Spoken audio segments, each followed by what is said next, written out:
Bismillahirrahmanirrahim. Assalamu alaikum dear students, how are you? I hope you'd be fine. This is New Countdown book 6 and today we are going to do question number 9 and onwards of exercise 3A. ठीक है, तो अभी last video के अंदर हमने question number 8 तक discuss किए थे. आज इंशाल्लाह question number 9 and onwards discuss करेंगे, तो वीडियो एंड तक देखिएगा, स्किप मत कीजिएगा. ठीक है, स्टार्ट करते हैं. क्वेश्चन नंबर 9 में कह रहे हैं state which of the following numbers are divisible by 11. Basically यहाँ पर अब आपको इस क्वेश्चन के अंदर जो डिविजिबिलिटी रूल ऑफ 11 है उसको अप्लाई करना है और चेक करना है कि इनमें से कौन कौन से नंबर्स 11 से डिवाइड हो जाएंगे और कौन कौन से नंबर्स 11 से डिवाइड नहीं होंगे. तो उसके लिए सिंपल है स्टूडेंट्स कि हमें 11 का जो रूल है उसको रिकॉल करना है और उसके बाद हमने इस क्वेश्चन को सॉल्व कर लेना है. ठीक है, तो इसके अंदर हमने क्या करना है, सिर्फ ऑल्टरनेट नंबर्स को प्लस करते जाएंगे और प्लस करने के बाद उनको आपस में माइनस करके चेक करेंगे कि क्या वो हमारे पास उसका जो आंसर है वो 0 या 11 आ रहा है या नहीं. अगर वो 0 या 11 आ रहा होगा तो ये इनमें से जो भी नंबर्स हैं वो हमारे पास 11 से डिवाइड हो जाएंगे, वरना वो 11 से डिवाइड नहीं हो पाएंगे. तो बच्चों सिर्फ आपने इसकी प्रैक्टिस करनी है. अब किस तरह से करेंगे इसको ये आप देखते जाइए. यहाँ पर 1661 है तो इसके अंदर पहले और उसके बाद 6 इन दोनों नंबर्स को प्लस करेंगे और फिर 6 और 1 जो बच जाएंगे उन नंबर्स को प्लस करेंगे, यानी ऑल्टरनेट नंबर्स को प्लस करना है, फर्स्ट, थर्ड, फिफ्थ. ठीक है, उसके बाद जो दो नंबर्स बच गए उसको अलग से प्लस करना है और इन दोनों के जो आंसर्स आएंगे उसको माइनस कर देना है. 1 + 6 7 होता है, 6 + 1 भी 7 होता है. 7 में से 7 माइनस करेंगे, 0 आंसर आएगा. इसका मतलब है 1661 11 से डिवाइड हो जाएगा. फिर 1 + 3 + 5 करेंगे, आंसर आएगा 8. 8 में से 6 को सब्ट्रैक्ट करेंगे 5 + 1 को, तो आंसर आ जाएगा हमारे पास 3. 3 11 भी नहीं है, 0 भी नहीं है, तो इसका मतलब है ये नंबर हमारे पास 11 से डिवाइड नहीं हो सकता. नेक्स्ट है 3 8 4 5 3. 3 + 8 + 3 करेंगे तो आंसर आएगा 8 और 10 और फिर 8 और 5 जो बच जाएगा उसको प्लस करेंगे तो आंसर 13 आएगा. 13 में से 10 माइनस करो तो आंसर 3 आता है. इसका मतलब है ये भी 11 से डिवाइड नहीं हो सकता. फिर 5 + 2 + 0 करेंगे 7 आंसर आएगा और 4 + 4 करेंगे तो 8 आंसर आएगा. इसका आंसर भी -1 आता है, तो ये भी हमारे पास 11 की टेबल में नहीं आएगा. फिर 1 + 3 + 8 करेंगे तो आंसर आता है 12 और उसके बाद 0 + 0 + 1 करते हैं तो आंसर आता है 1.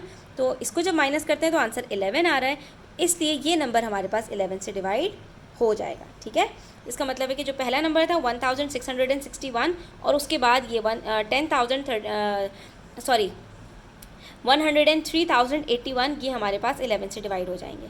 फिर हमारे पास नेक्स्ट नंबर है यहाँ पर 7 + 9 + 9 करते हैं तो आंसर 25 आता है. फिर 6 + 4 + 4 करते हैं तो आंसर हमारे पास 14 आता है. इन दोनों को सब्ट्रैक्ट करने से भी आंसर 11 आ रहा है, तो ये भी हमारे पास 11 से डिवाइड हो जाएगा. ठीक है, तो ये था हमारे पास 11 का डिविजिबिलिटी रूल जो हमने यहाँ पर इसको डिस्कस कर लिया. उसके बाद नेक्स्ट हमारे पास बहुत ही मज़े का क्वेश्चन है. स्टूडेंट्स कह रहे हैं give an example of a number which is divisible bye 7 but not 14. क्या मतलब इस बात का, अब आप हमें एक ऐसा नंबर बताइए, एक ही नंबर की बात कर रहे हैं, हालांकि इस तरह के बहुत सारे नंबर्स हैं, लेकिन आपसे कह रहे हैं एक नंबर बताइए कि जो 7 से डिविजिबल हो, 7 के टेबल में तो आता हो लेकिन 14 के टेबल में नहीं आता हो. इसके लिए आपने सिंपल क्या करना है कि यहाँ पर तमाम क्वेश्चंस के अंदर यही है, 3 के टेबल में आता हो, 6 के टेबल में ना आता हो, 5 के टेबल में आता हो, 15 के टेबल में ना आता हो. तो बच्चों यहाँ पर बेसिकली आपके पास ये क्या कर रहे हैं, 7 का जो नेक्स्ट मल्टीपल है वो लिया है इन्होंने, 3 का नेक्स्ट मल्टीपल लिया और 5 का थर्ड मल्टीपल लिया है. तो अब यहाँ पर 7 1 ज़ार 7, 7 2 ज़ार 14, पहला नंबर ही हमारे पास 7 है जो 7 के टेबल में तो आता है, 14 के टेबल में नहीं आता. लेकिन 7 2 ज़ार 14, 14 के टेबल में भी आता है, 14 1 ज़ार 14 भी होता है और 7 2 ज़ार 14 भी होता है. लेकिन 7 3 ज़ार 21 होता है, 14 2 ज़ार 28 होता है. तो 7 के टेबल में 21 आता है, 14 के टेबल में 21 नहीं आता. ठीक है, इसी तरह से 3 की बात करें तो 3 1 ज़ार 3, पहला ही नंबर 3 है कि जो 3 से डिविजिबल है, 6 से डिविजिबल नहीं है. फिर 3 2 ज़ार 6, चलो 6 1 ज़ार 6 तो होता है, लेकिन 3 3 ज़ार 9 और 6 के टेबल में 9 नहीं आता. इसी तरह 5 1 ज़ार 5, 5 2 ज़ार 10, 5 और 10 दोनों ऐसे नंबर्स हैं जो 5 के टेबल में आते हैं, 15 के टेबल में नहीं आ सकते. फिर 5 3 ज़ार 15, ये 15 के टेबल में ये भी आता है, 15 1 ज़ार 15, लेकिन 5 4 ज़ार 20 और 15 के टेबल में 20 नहीं आता. 5 5 ज़ार 25, 25 भी 15 के टेबल में नहीं आता. हाँ, 5 6 ज़ार 30 और 15 2 ज़ार 30। तो 30 ऐसा नंबर है जो 5 के टेबल में भी आता है और 15 के टेबल में भी आता है। तो अब अगर आप यहाँ पे थोड़ा सा गौर करो बच्चों, तो आपको ये ट्रिक समझ में आ जाएगी कि मेरे पास कोई भी नंबर मैं लूँ, कोई भी आप प्राइम नंबर ले लो या कोई सा भी नंबर ले लो, अगर आप उसको डबल करते हैं तो इनके जो आपस में मल्टीपल्स होंगे उसके अंदर एक नंबर को छोड़कर जो दूसरा नंबर होगा वो दोनों का मल्टीपल होगा, लेकिन जो पहले वाला नंबर है उसके आधे मल्टीपल्स, जो उसके फर्स्ट मल्टीपल है उसके आधे मल्टीपल्स नहीं होंगे। यानी 7 का टेबल हम लिखें और 14 का टेबल हम लिखें। चले मैं आपको ये चीज़ शो कर देती हूँ। अच्छा देखिए यहाँ पर, ये देखें 7 का टेबल मैंने लिखा 7 14 21 28 35 42 49 56, और 14 के टेबल में देखें तो 7 नहीं है, ठीक है, 21 नहीं है, फिर 28 है, फिर 35 नहीं है, फिर 42 है, फिर 49 नहीं है, फिर 56 है, तो एक नंबर छोड़कर है, ठीक है। क्यों? क्योंकि 7 2 ज़ार 14 होता है, तो 7 के जितने भी मल्टीपल्स होंगे 14 के मल्टीपल्स उसको एक एक छोड़कर होंगे। 3 के टेबल की बात करें तो 3 के अंदर 3 6 9 12 ये 3 के टेबल में नंबर आते हैं। 6 के टेबल में 3 नहीं आएगा, फिर 9 नहीं आएगा, फिर 15 नहीं आएगा, फिर 21 नहीं आएगा, 27 नहीं आएगा, एक एक नंबर छोड़कर आएगा। फिर यहाँ पर बात करें तो थर्ड मल्टीपल को अगर उठाएंगे तो 5 के टेबल में थर्ड नंबर पे 15 आ रहा है ना, तो जितने भी नंबर्स 5 के टेबल में थर्ड के जो है वो उसमें आएंगे, थर्ड पे, फिर 6th पे, फिर 9th पे, तो वो सारे नंबर 15 के टेबल में आएंगे। 15 1 ज़ार 15, 15 2 ज़ार 30, 15 3 ज़ार 45। अब इस तरह से आप मैथ्स के अंदर प्रैक्टिस अगर खुद से करें, इस तरह से अब आप कोई से भी दो नंबर्स लें, ठीक है, लाइक आपने 5 लिया और 5 के बाद 10 ले लिया, या आपने 4 लिया, 4 के बाद आपने 12 लिया, या 4 के बाद आपने 8 लिया, और फिर दोनों के मल्टीपल्स को आपने अगर यहाँ पर चेक किया तो इससे आपको ये पता चलेगा कि दोनों के कॉमन मल्टीपल्स कौन कौन से हैं। ये कहलाते हैं कॉमन मल्टीपल्स, यानी दो नंबर्स के एक जैसे मल्टीपल्स।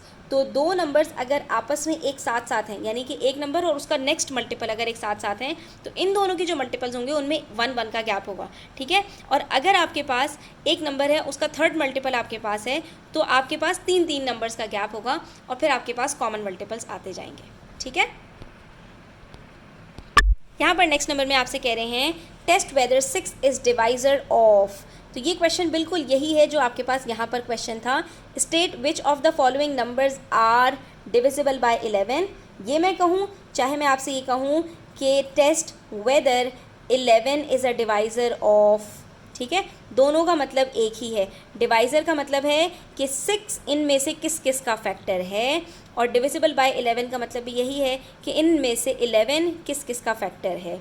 या इसको हम रिवर्स करके कहें तो कौन कौन से नंबर्स इसमें से 11 के मल्टीपल्स हैं, कौन कौन से नंबर्स इसमें से 6 के मल्टीपल्स हैं। तो 6 डिवाइज़र है, और जो नंबर डिवाइज़र होता है किसी दूसरे नंबर का वो उसका फैक्टर होता है, ठीक है। तो अब इस तरह से ये टर्म्स आपको बार बार प्रैक्टिस करनी है ताकि आपको याद हो जाए कि डिवाइज़र का मतलब क्या होता है, फैक्टर का मतलब क्या होता है, मल्टीपल का मतलब क्या होता है। डिवाइज़र और फैक्टर एक ही चीज़ होते हैं, हमेशा वो नंबर से छोटे होते हैं, ठीक है। मल्टीपल हमेशा नंबर से बड़े होते हैं, और मल्टीपल वो होते हैं जो किसी भी नंबर को के टेबल में आते हैं। डिविजिबल का मतलब होता है कि कोई भी नंबर किसी दूसरे नंबर को डिवाइड कर सकता है या नहीं, ठीक है। अच्छा, डिविजिबल की बात होती है जहाँ पर, तो वहाँ पर मल्टीपल की बात होती है। Divisible, multiple, divisor, factor. तो डिविजिबल बाय 11 का मतलब कौन कौन से नंबर्स इसमें से 11 के मल्टीपल्स हैं। डिवाइज़र का मतलब कि कौन कौन से नंबर का 6 फैक्टर है। बात वही है, यहाँ पर 6 के हवाले से बात कर रहे हैं तो हम कह रहे हैं कौन कौन सा नंबर 6 किस किस नंबर का फैक्टर है। और अगर मैं आपको यहीं पे स्टेटमेंट को चेंज कर दूं कि डिविजिबल बाय 6, तो ये क्या हो जाएगा, कौन कौन से नंबर्स इसमें से 6 के मल्टीपल्स हैं, ठीक है। तो बात एक ही है। अब यहाँ पर हमें 6 के टेबल के लिए चेक करना है, तो 6 का डिविजिबिलिटी रूल हमने पहले भी डिस्कस किया था कि वो तमाम नंबर्स जिनके ऊपर 2 और 3 दोनों का डिविजिबिलिटी रूल अप्लाई होगा उनके ऊपर 6 का डिविजिबिलिटी रूल खुद ब खुद अप्लाई हो जाएगा। 6 का अपना कोई और डिविजिबिलिटी रूल नहीं है, यानी जितने इवन नंबर्स हैं जो 3 के टेबल में आते हैं और इवन भी हैं वो सब के सब 6 के टेबल में भी आएंगे। क्यों? क्योंकि 2 के टेबल के अंदर 2 के थर्ड टाइम 2 3 ज़ार 6 होता है और 3 2 ज़ार 6 होता है, तो 2 और 3 दोनों के टेबल्स में 6 आ रहा है, तो इसलिए 6 का अपना कोई और मल्टीपल की ज़रूरत नहीं है। अब ये देखो 5 0 4 है, तो ये इवन भी है, और 5 + 4 9 होता है, तो 3 का मल्टीपल भी है, तो ये क्या होगा 6 के टेबल में भी आएगा, ठीक है। 3 + 3 0 6, ये इवन भी है, लास्ट डिजिट 6 है इसका, 3 + 6 9 होता है, तो ये भी 3 के टेबल में आएगा, तो ये दोनों नंबर्स 6 से डिविजिबल होंगे। 4 1 2 8, इसका लास्ट डिजिट इवन है, तो ये 2 के टेबल में तो आएगा, 3 के टेबल में आएगा तो इसके लिए आप सारे डिजिट्स को प्लस करें, 4 + 1 + 2 + 8 तो ये बनता है 15। तो 15 3 के टेबल में आता है, तो इसका मतलब है ये भी 6 के टेबल में आ जाएगा। फिर इसका लास्ट डिजिट 0 है तो ये 2 के टेबल में तो आएगा, 3 के टेबल में आएगा। तो 4 + 5 9, 9 + 1 10 होता है। तो 10 क्योंकि 3 के टेबल में नहीं आता इसलिए ये इवन तो है, लेकिन क्योंकि ये 3 के टेबल में नहीं आएगा तो ये 6 के टेबल में भी नहीं आएगा। अब आपने क्या करना है, बस आपने यहाँ पर डिविजिबिलिटी रूल ऑफ 2 और डिविजिबिलिटी रूल ऑफ 3 के तहत दोनों जो है वो नंबर्स को सॉल्व कर देना है।